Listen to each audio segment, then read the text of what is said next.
Good morning students. I am Grishma Pindoliya. હું તમારી class teacher છું અને હું ફિઝિક્સ ભણાવીશ તમને. તમારું પેપર CEPH 101, તમારા પેપરનું નામ છે CEPH 101 જનરલ ફિઝિક્સ. હું તમને આ પેપરમાં 4 યુનિટ્સ છે. Unit 1 mathematical physics, unit 2 classical mechanics, unit 3 gravitation and unit 4 that is electronics. અને તમને આ પેપરમાં 12 પ્રેક્ટિકલ્સ છે. આ તમારા 12 પ્રેક્ટિકલ્સ છે. હું તમને થિયરીમાં 2 યુનિટ્સ લઈશ. એક યુનિટ 1 મેથેમેટિકલ ફિઝિક્સ અને બીજી યુનિટ 4 દેટ ઇઝ ઇલેક્ટ્રોનિક્સ. અને તમારા પ્રેક્ટિકલ્સ, આ 12 પ્રેક્ટિકલ્સ છે એ પણ હું લઈશ.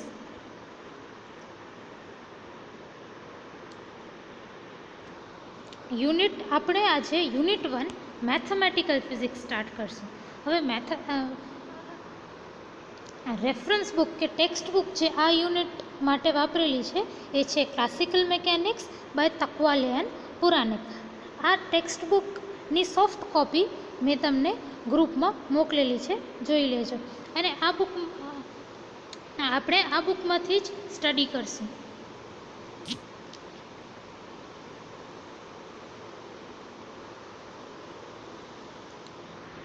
હવે let us start unit 1 mathematical physics. આપણે આજે CEPH 101 પેપરનું યુનિટ 1 મેથેમેટિકલ ફિઝિક્સ સ્ટાર્ટ કરશું. અને આપણે કઈ બુકમાંથી જોઈશું? રેફરન્સ બુક કે ટેક્સ્ટ બુક જે વાપરેલી છે મેથેમેટિકલ ફિઝિક્સ માટે એ છે introduction to classical mechanics by RG Takwale and TS Puranik. આ રેફરન્સ બુક ધ્યાનમાં રાખજો, ઇંગ્લિશમાં છે. જે ટેક્સ્ટ બુક તમને સિલેબસમાં આપેલી છે એ ઇંગ્લિશમાં છે. અને majority of you have studied in Gujarati. ઘણા બધા લોકો તમારામાંથી ગુજરાતી મીડિયમવાળા છે. તો હું તમારી આ નોટ્સ જે મારી હેન્ડ રિટન નોટ્સ છે એ ઇંગ્લિશમાં હશે અને વચ્ચે વચ્ચે હું તમને ગુજરાતી સમજાવતી જઈશ, એનું ગુજરાતી ટ્રાન્સલેશન આપતી જઈશ. તમને ગુજરાતીમાં સાંભળવાની, ઇંગ્લિશમાં સાંભળવાની કે ઇંગ્લિશ ટર્મ્સ વાપરવાની આદત થઈ જશે. હું એક જ ટર્મને હું 2 થી 3 વખત ગુજરાતીમાં ને ઇંગ્લિશમાં સાથે સાથે બોલીશ ને તો તમને હેબિટ થઈ જશે. ધારો કે તમને વેક્ટર જે છે એ સદિશ છે તો હું વારે વારે વેક્ટર સદિશ એ રીતે ભણાવતે બોલીશ એટલે તમને ઇંગ્લિશમાં પણ યાદ થઈ જાય. બીજી એક વસ્તુ ધ્યાનમાં રાખજો કે તમારા પ્રેક્ટિકલ્સ જે છે, તમારા મેં 12 પ્રેક્ટિકલ્સ બતાડ્યા ને, તમને પ્રેક્ટિકલ પેપર્સ કમ્પલસરી ઇંગ્લિશમાં લખવા પડશે. કમ્પલસરી ઇંગ્લિશ એટલે તમને ઇંગ્લિશ લખવાની અને ઇંગ્લિશ ટર્મ્સ સાંભળવાની આદત નાખવી પડશે. હવે 2 ચેપ્ટર્સ છે યુનિટ 1માં. 2 ચેપ્ટર્સ છે. એક છે વેક્ટર એલ્જેબ્રા અને ચેપ્ટર 1 છે વેક્ટર એલ્જેબ્રા એન્ડ ચેપ્ટર 2 છે વેક્ટર એનાલિસિસ. ચેપ્ટર 1માં 5 ટોપિક્સ છે. First one is scalar triple product, second one is reciprocal vector, third one is vector triple product, fourth one is rotational quantities as vectors and fourth one is pseudo vectors and pseudo scalars. અને second chapter જે છે vector analysis, એનામાં આપણી પાસે 6 topics છે chapter 2માં. First છે differentiation of vector with respect to scalar, second છે differentiation with respect to time, third છે ઇન્ટિગ્રેશન ઓફ વેક્ટર્સ, ફોર્થ છે પાર્શિયલ ડિફરન્સિએશન, ફિફ્થ છે gradient of scalar point function and sixth છે divergence of vector. હવે તમારામાંથી ઘણા બધા લોકો બોટની સબ્જેક્ટવાળા છે અને આપણે સ્ટાર્ટ કરીએ છીએ મેથેમેટિકલ ફિઝિક્સ. તો હું 11th-12thમાં 11માં-12માં તમે ના લેવલનું થોડુંક મેથેમેટિક્સ રિવાઇઝ કરાવીશ. તો આપણી ફર્સ્ટ ટોપિક મેં ઇન્ટ્રોડક્શન રાખી છે, જેમાં આપણે શું કરશું? આપણે રિવિઝન કરશું. We'll revise some concepts up to standard 12. 12મા ધોરણ સુધી તમે જેટલું વેક્ટર એલ્જેબ્રા કે સદીશોના બારામાં જેટલું પણ ભણ્યા છો એટલું બધું આપણે આજના લેક્ચરમાં રિવાઇઝ કરશું. હવે ફર્સ્ટ ટોપિક છે scalar and vector quantities. Scalar એટલે અદિશ અને વેક્ટર એટલે સદિશ. સ્કેલર એટલે અદિશ અને વેક્ટર એટલે સદિશ. હવે સદિશ અને અદિશમાં એટલે કે વેક્ટર અને સ્કેલરમાં શું ફરક છે? First one is scalar quantity. Scalar quantity કે સ્કેલર કે અદિશ કોને કહેવાય? તો the quantities that can be fully described by magnitude only are called scalar quantities. એટલે એવી વસ્તુઓ, ફિઝિક્સમાં એવી વસ્તુઓ જેને દર્શાવવા માટે તમને ખાલી મૂલ્ય, માન કે મેગ્નિટ્યૂડની જ જરૂર પડે એને સ્કેલાર ક્વોન્ટિટી કે અદિશ ક્વોન્ટિટીઝ કહેવાય. એના ઉદાહરણ એક્ઝામ્પલ્સ છે ટેમ્પરેચર તાપમાન, ડેન્સિટી ઘનતા અને સ્પીડ ગતિ. તાપમાન, ઘનતા, ગતિ આ બધા તમારા અદિશના ઉદાહરણો છે. તમે ધારો કે તાપમાનની વાત કરો કે આ રૂમોમાં 5 ડિગ્રી સેલ્સિયસ ટેમ્પરેચર છે, તો તમે એવી રીતે સ્પેસિફાઈ નથી કરતા, એવી રીતે નથી કહેતા કે 5 ડિગ્રી મારા નોર્થમાં ટેમ્પરેચર છે કે 5 ડિગ્રી મારા વેસ્ટમાં ટેમ્પરેચર છે. You just specify. તમે ખાલી ટેમ્પરેચરની વાત કરો, એની ડાયરેક્શનની વાત નથી કરતા. તો ટેમ્પરેચર કે તાપમાન શું છે? તમારી અદિશ છે. અદિશ એટલે સ્કેલાર ક્વોન્ટિટીઝ. અદિશ એટલે એવી વસ્તુઓ જેમાં તમને ખાલી મૂલ્ય, માન કે જેને તમે ઇંગ્લિશમાં મેગ્નિટ્યૂડ કહો એ દર્શાવવાની જરૂર પડે, એને જ ડિસ્ક્રાઇબ કરવાની જરૂર પડે. અદિશ વસ્તુઓના કે સ્કેલાર ક્વોન્ટિટીના બીજા એક્ઝામ્પલ્સ છે ડેન્સિટી ઘનતા અને સ્પીડ ગતિ. બીજું છે વેક્ટર ક્વોન્ટિટીઝ કે સદિશ. હવે વેક્ટર કોને કહેવાય? The quantities that can be fully described by both magnitude and direction. એટલે કે બોથ મેગ્નિટ્યૂડ એન્ડ ડાયરેક્શન. સદિશમાં વેક્ટરમાં કોની જરૂર પડે? Both magnitude and direction. એટલે બંને મેગ્નિટ્યૂડ અને ડાયરેક્શન.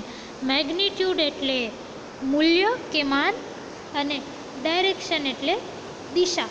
તો સદિશને દર્શાવવા માટે તમને મૂલ્ય, મેગ્નિટ્યૂડ અને ડાયરેક્શન, દિશા બંનેની જરૂર પડે. તો એવી ફિઝિક્સમાં એવી વસ્તુ જેને દર્શાવવા માટે તમને મૂલ્ય, મેગ્નિટ્યૂડ અને ડાયરેક્શન, દિશાની જરૂર પડે એને સદિશ કે વેક્ટર ક્વોન્ટિટીઝ કહેવાય. એના તમને ઉદાહરણ આપીશ, એક્ઝામ્પલ્સ આપીશ. ઉદાહરણ ફોર્સ એટલે કે બળ, વેલોસિટી એટલે કે વેગ અને એક્સલરેશન એટલે કે પ્રવેગ. તો બળ, વેગ અને પ્રવેગ આ સદિશના ઉદાહરણો છે. હવે તમે ધારો કે એક્સલરેશન લઈ લો. એક્સલરેશન એટલે કે પ્રવેગ. તમે આ રીતે સમજો. તમે ગુરુત્વાકર્ષણ કારણેનો જે પ્રવેગ છે સ્મોલ જી, આ રીતે small G, acceleration due to gravity, એને તમે 9.8 મીટર પર સેકન્ડ સ્ક્વેર આ રીતે આપણે આ રીતે વાપરતા હતા. G small G is equal to 9.8 metre per second. તો આપણે જ્યારે અને બીજી વસ્તુ કે આપણે ગ્રેવિટેશનલ ફોર્સની પણ વાત કરીએ છીએ. ગ્રેવિટેશનલ ફોર્સ એટલે ગુરુત્વાકર્ષણ બળની વાત કરીએ છીએ.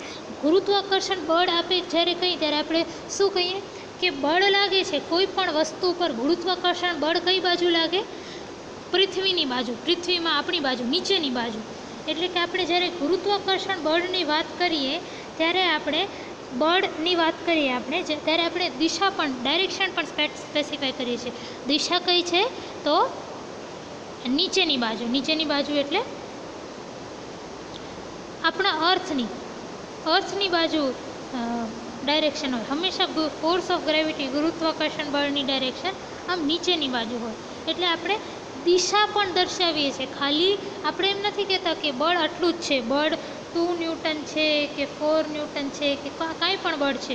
આપણે ખાલી બળનું મૂલ્ય નથી દર્શાવતા, પણ દિશા પણ દર્શાવીએ છીએ કે આ નીચેની બાજુ છે.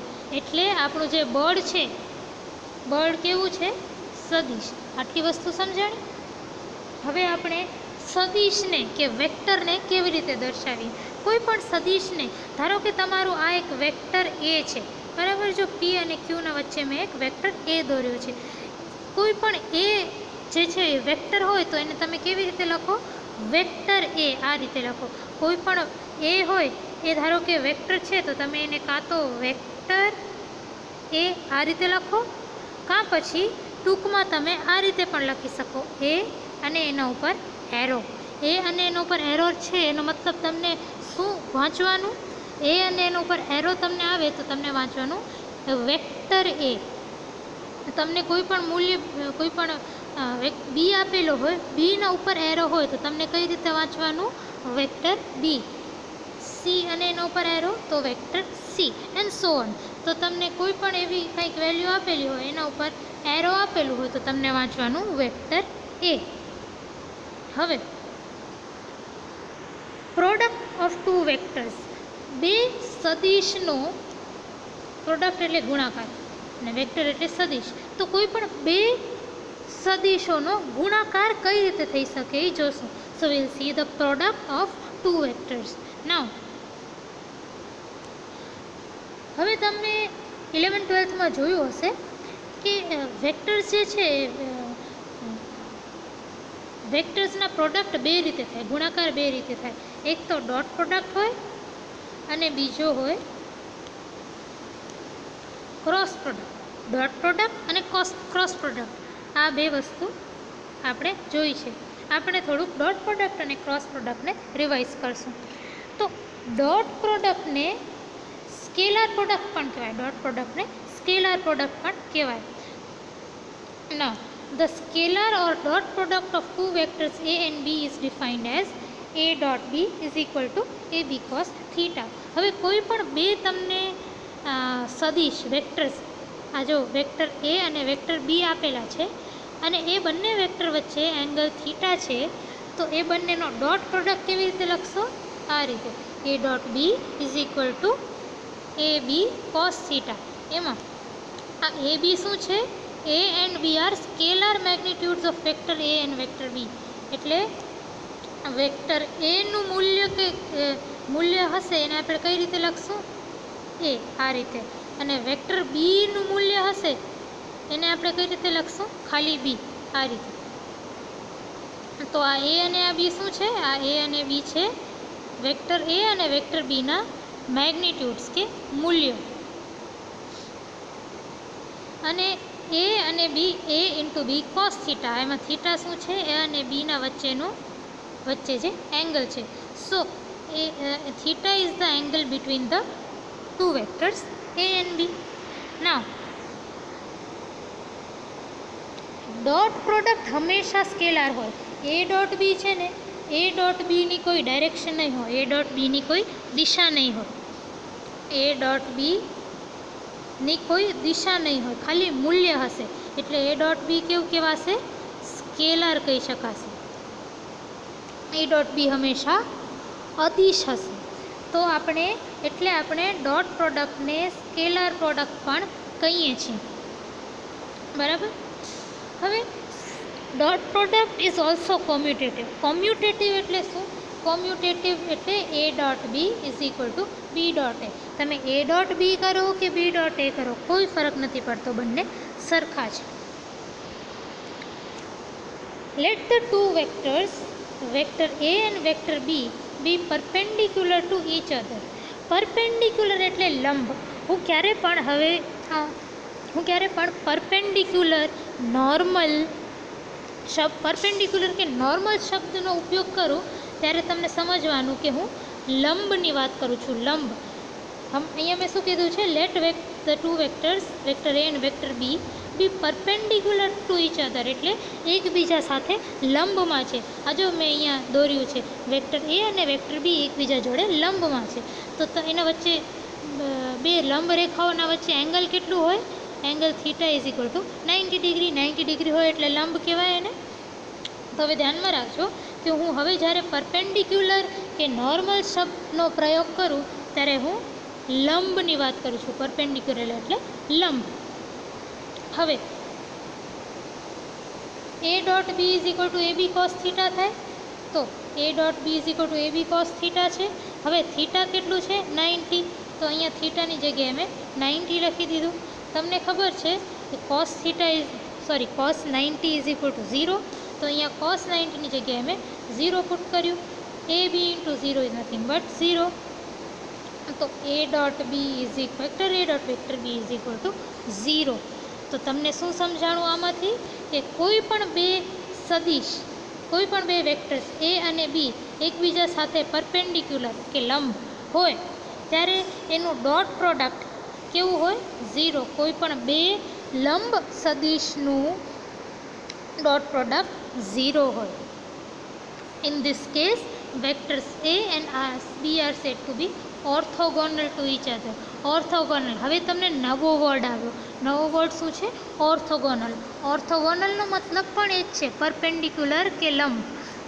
વિચ મીન્સ હવે હું તમને પરપેન્ડિક્યુલર, નોર્મલ કે ઓર્થોગોનલ આ ત્રણેયમાંથી કોઈ પણ શબ્દનો ઉપયોગ કરું તો તમને સમજવાનું કે હું લંબની વાત કરું છું કે પછી 90 ડિગ્રીની વાત કરું છું. ઓલરાઈટ.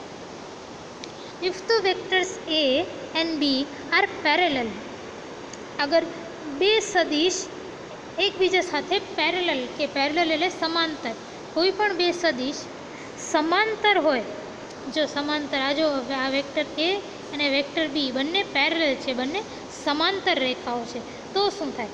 સમાંતર રેખાઓના વચ્ચે એંગલ કેટલો હોય? 0 ડિગ્રી. તો એ ડોટ બી કેવું થાય? A dot B is equal to A B cos theta. સમાંતર રેખાઓ વચ્ચે એંગલ 0 હોય તો થીટાની જગ્યાએ 0 સબસ્ટિટ્યૂટ કરો. કોસ 0 કેવો હોય? 1. તો અહીંયા કોસ 0ની જગ્યાએ 1 લખ્યું. તો A dot B is equal to A B. ક્યારે પણ કોઈ પણ બે પેરેલલ વેક્ટર્સ કે સમાંતર સદિશ હોય ત્યારે એના dot product A dot B, તો એનો dot product A dot B કેવો થાય? A into B. Simple. If the vectors A and B are anti parallel. Anti parallel એટલે પ્રતિ સમાંતર. અગર બે સદિશ એ અને બી આપેલા છે, એ અગર એકબીજાથી પ્રતિ સમાંતર હોય, એન્ટી પેરેલલ હોય તો શું થાય? પ્રતિ સમાંતર એટલે આ રીતે એકબીજાથી ઊંધામાં. મેં આ ફિગર દોર્યું છે, જો આ રીતે બંને પ્રતિ સમાંતરમાં છે. એન્ટી પેરેલલમાં એન્ટી પેરેલલ હોય તો બંને વચ્ચે એંગલ કેટલું હોય? બંને વચ્ચે એંગલ હોય 180 ડિગ્રી. હવે કોસ 180 ડિગ્રી કેટલું થાય? -1 થાય. હવે પ્રતિ સમાંતર સદિશો વચ્ચેનો ડોટ પ્રોડક્ટ કેવો થાય? જુઓ, A dot B is equal to A B cos theta. Theta તમારો 180 ડિગ્રી છે, તો કોસ 180 ડિગ્રી કેટલો થાય? -1. તો A B cos 180 is equal to A B into -1 is equal to -A બી.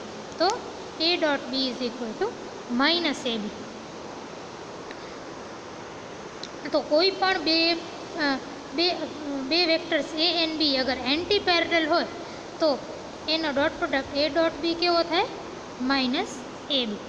કોઈ પણ બે સદિશ અગર પ્રતિ સમાંતર હોય તો એનો dot product A dot B is equal to -A B. હજી એક વસ્તુ જોઈએ આપણે.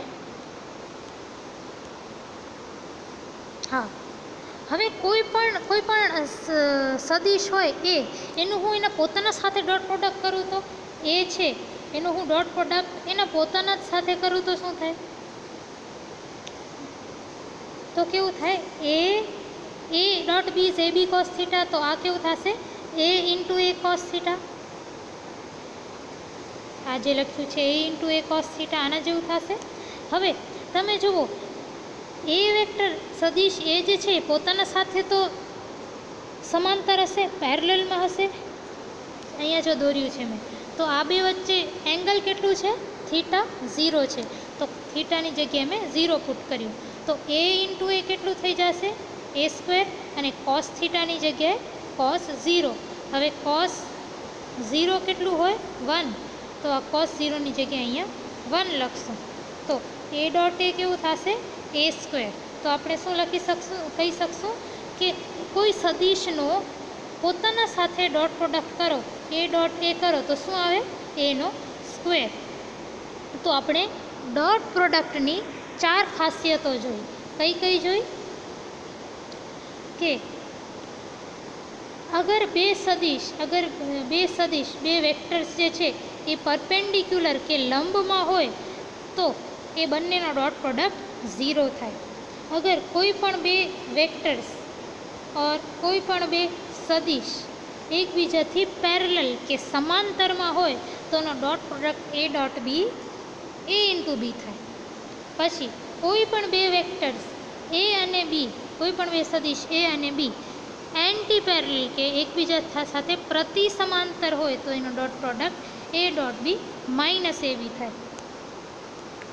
અને 4th પોઈન્ટ, કોઈ પણ સદિશ કોઈ પણ વેક્ટરનો હું એના પોતાના સાથે જ ડોટ પ્રોડક્ટ લઉં એટલે એ ડોટ એ લઉં તો મને શું મળે? એ સ્ક્વેર મળે. ઓકે, હવે આપણે અહીંયા સુધી ડોટ પ્રોડક્ટ જોઈ લીધું.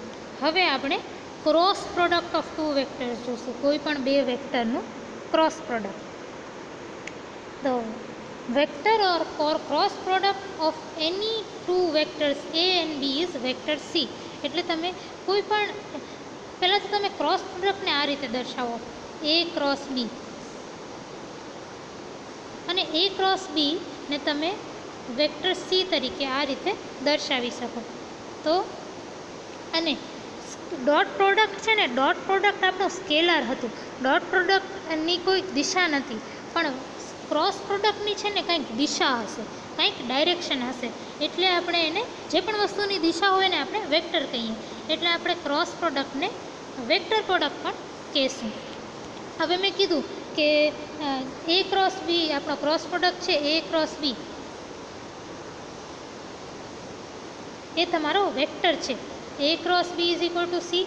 તો એ ક્રોસ બીની વેક્ટર છે તો એનું કંઈક ડાયરેક્શન પણ હોય, દિશા પણ હોય, અને એનું મેગ્નિટ્યુડ કે મૂલ્ય પણ હોય. વિચ મીન્સ કે આ જે સી છે એની પણ કંઈક દિશા હશે, અને દિશા એટલે ડાયરેક્શન હશે, અને એનું કંઈક મેગ્નિટ્યુડ કે મૂલ્ય હશે.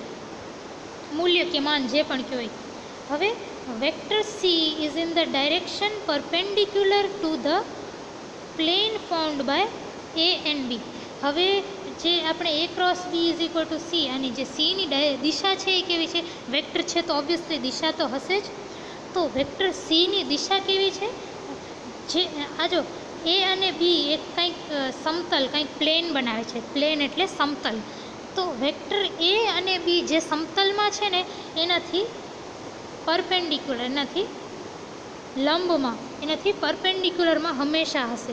તો આ વસ્તુ ધ્યાનમાં રાખજો કે આ જે વેક્ટર સી છે ને એ હંમેશા વેક્ટર એ અને વેક્ટર બીથી પરપેન્ડિક્યુલરમાં હશે. આ વસ્તુ એકદમ ધ્યાનમાં રાખજો, કારણ કે આગળ આપણે કામ આવશે. તો એ વસ્તુ મેં અહીંયા લખી છે. Vector C is in the direction perpendicular એટલે લંબ ટુ ધ સમતલ plane found by vector A and vector B. આપણે ડાયરેક્શન તો મળી ગઈ કે આ ડાયરેક્શનમાં હશે, બરાબર. એનું મેગ્નિટ્યુડ કે એનું મૂલ્ય કેવું હશે? અને એ ક્રોસ બી જે છે એનું મૂલ્ય કેવું હશે? It has the magnitude of A B sine theta. એટલે એનું મૂલ્ય હશે A B sine theta. Cross product A cross B is equal to A B sine theta. હવે તમે મને પૂછશો મેડમ, ઓકે, હવે એ અને બી શું છે? સેમ જેવી રીતે આપણે સ્કેલર પ્રોડક્ટમાં જોયું હતું, એ અને બી છે એ વેક્ટર એનું મૂલ્ય અને વેક્ટર બીનું મૂલ્ય. અને આમાં સાઇન થીટા, થીટા શું છે? Theta is the angle between A and B. એ અને બીના વચ્ચેનું એંગલ છે. હવે તમે મને પૂછશો મેડમ આ ઈસી શું લખ્યું છે? ઈસી, તો ઈસી છે ને, EC is the unit vector in the direction of C. EC છે ને એક યુનિટ વેક્ટર છે in the direction of C.